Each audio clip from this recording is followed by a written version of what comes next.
El edificio que hoy en día pertenece al Congreso del Estado desde hace muchos años es conocido por estar lleno de espíritus de otro plano terrenal. Se dice que los trabajadores que elaboran a diario tienen que compartir el espacio con entidades, pero que con el paso de los años ya todo es una costumbre. La parte difícil le toca a las personas que por primera vez visitan ese singular edificio. Tal vez se preguntarán, ¿por qué un edificio de Congreso estaría embrujado? Ahora vamos a relatar un poco la historia. El edificio fue creado en el mandato del presidente Armando León Bejarano en los años de 1976 a 1982. Era la sede principal de las artes escénicas del país. Al pertenecer al teatro antes de ser edificio del Congreso, es lógico que el edificio tenga una forma particular. El edificio está formado por diferentes estilos, así como materiales, técnicas de arquitectura y es prácticamente un laberinto, donde fueron reformadas las oficinas que hoy en día pertenecen al Congreso. La decisión de la transición de Teatro Congreso de Diputados fue idea del Auto Ortega en el año de 1983. Debido a que en los últimos 30 años la cantidad de diputados aumentó de 15 a 30.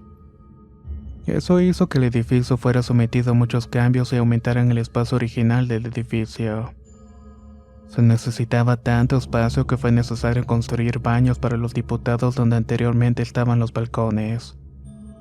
El recinto está lleno de lugares escondidos y recónditos donde es muy fácil pasar desapercibido cualquier ente o ser de otro plano que se encuentre rondando. Cada 3 años se le realizan más cambios al edificio, y con ello aumenta la cantidad de lugares perfectos para la visita de los seres de otro plano. Las manifestaciones sin ningún tipo de lógica son las que más han ayudado a reforzar la idea de que el edificio de Congreso se encuentra embrujado. Porque no se puede dar otra explicación a las muestras que dan los entes en el edificio. Estas son muy explícitas. Hay testimonios de trabajadores y otras personas que han visitado el lugar que relatan cómo los otros ocupantes del edificio se hacen notar en los espacios. Aparecen en los carros del estacionamiento y usan las máquinas de transcribir. Caminan por la sala de plenaria y hacen sonar la madera con los que están recubiertos los suelos. Abren y cierran las puertas y los han visto beber agua. Se tiene el relato de un trabajador que lleva años en el Congreso. En la actualidad es el secretario general del sindicato, pero cuando empezó a trabajar en el edificio por el 1984 era un intendente. Gracias a los horarios que cumplía por aquellos años los pudo ver vagar por los pasillos. Dice que un día limpiando una oficina vio como alguien caminó hasta el lugar, bebió un poco de agua y regresó por el pasillo. Otro día limpiando otra cosa de las oficinas le tocó ver cómo la fotocopiadora se encendió. Sacó unas copias y luego se apagó de nuevo. Después la puerta se abrió y se cerró. Después de tantas experiencias, el trabajador ya está acostumbrado a todo esto. Prácticamente son habitantes más de este edificio.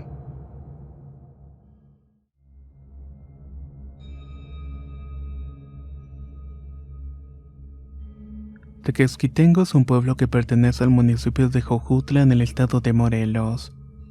Este lugar, además de ser hoy en día uno de los lugares turísticos más atractivos y visitados de México, también es fuente de múltiples leyendas, que hasta el sol de hoy fascinan hasta quienes las escuchan.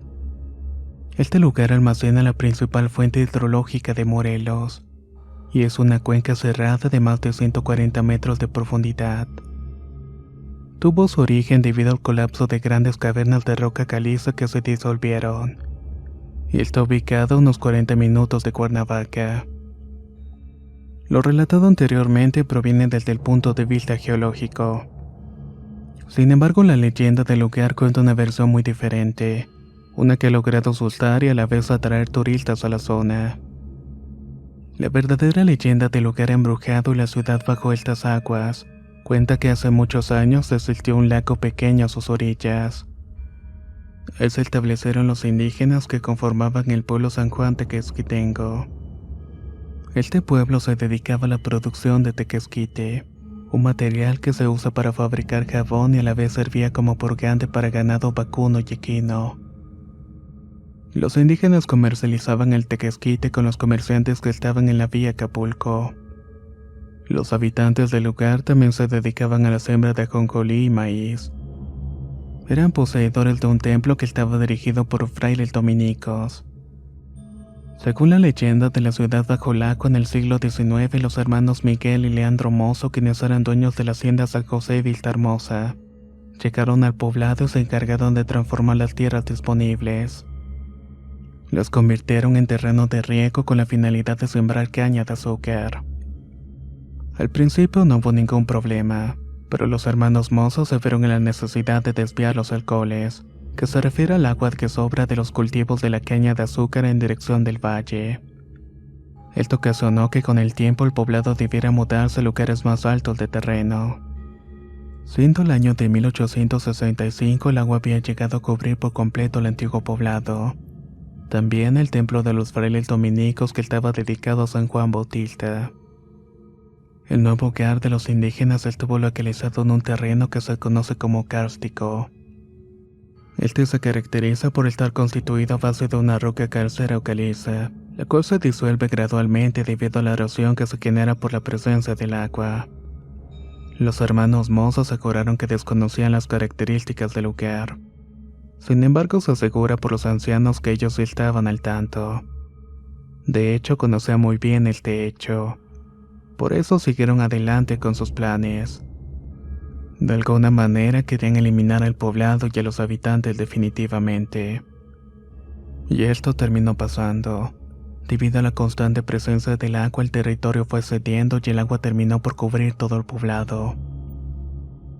Tequesquitengo en la actualidad es una atracción turística, que además de excelentes vacaciones y hermosos parajes también ofrece a los visitantes destacadas leyendas, de entre las cuales destaca la leyenda de la sirena del lago.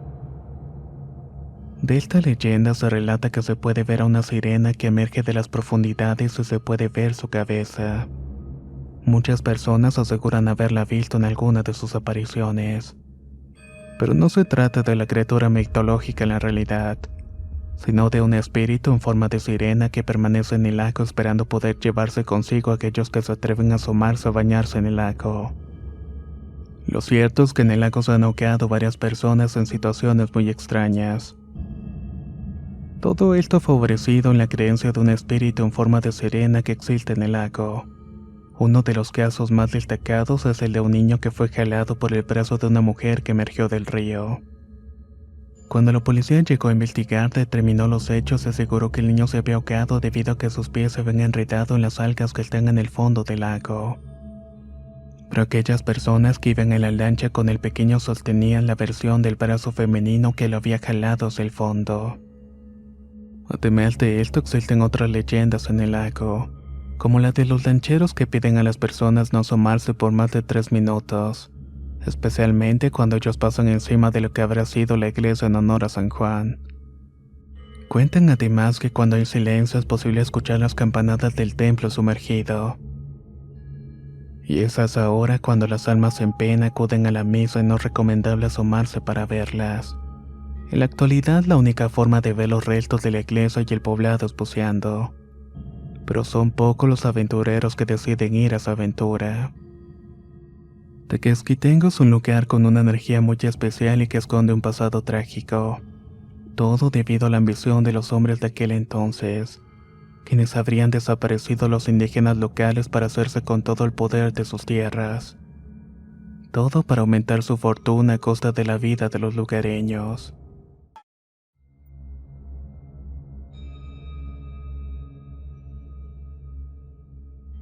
Oxtepec es un poblado que pertenece al municipio de Yautepec en el estado de Morelos, México. Fue conquistado por el líder Moctezuma durante el año de 1496. Debido a su exuberante belleza, quedó encantado por aquel lugar. Una vez que los mexicas se apoderaron de la zona, se dice que Moctezuma pidió a los mensajeros recorrer todo el territorio en la búsqueda de plantas y flores exóticas, las cuales serían plantadas en el lugar para convertirse en el primer jardín botánico de América. Un hecho prácticamente histórico, ya que sucedió 100 años antes que el de París y 50 años que los jardines botánicos de Pisa y Padua de Italia. Cuando el conquistador español Hernán Cortés y su ejército se apoderaron del lugar, quedaron encantados con la increíble belleza del sitio.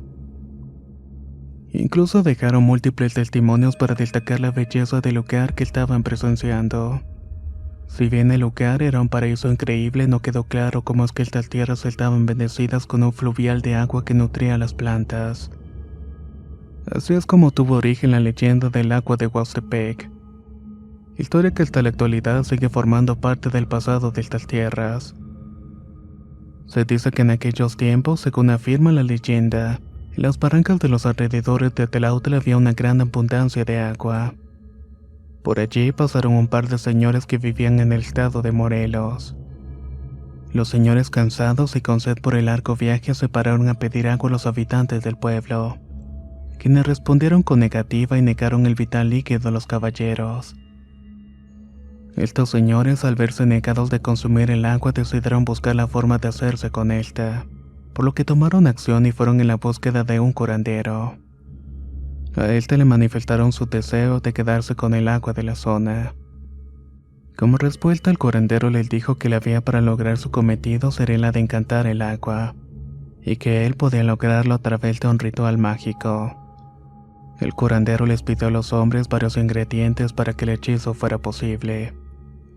Él les pidió a los hombres que llevaran 4 elementos: un niño recién nacido, un gallo, una jícara roja y una taza de oro. Los hombres pusieron manos a la obra y reunieron los elementos anteriores mencionados. Los llevaron ante el curandero para luego dirigirse a los inicios del día. Eso sí, sin ser vistos por los habitantes de Atlauta. Ya estando en el lugar, procedieron a hacer el ritual que consistió, según la leyenda, en enterrar vivo al niño y al gallo junto a este. Seguidamente incluyeron la jícara roja y la taza de oro para cambiar la dirección del brote de agua, y que según su nuevo destino sería el que ellos deseaban, que en este caso sería Huastepec. Desde aquellos tiempos se relata que los ciudadanos de Atlauta en el estado de México empezaron a padecer la ausencia del vital líquido, mientras que en Huastepec corría el agua con gran intensidad. La leyenda del agua de Huastepec en la actualidad dice que estos acontecimientos habrían tenido lugar en un territorio conocido como Pila, la cual se conforma con 3 parajes que son el Paltal, la Prensa y la Pila. En el lugar conocido como la Prensa hay varias rocas encima de la otra unidas por lodo, y se cree que es el lugar donde los hombres del curandero hicieron el ritual mágico. Asimismo, quienes han aventurado hacia la zona aseguran que exactamente a las 12 del día se pueden escuchar los llantos y el canto de un gallo.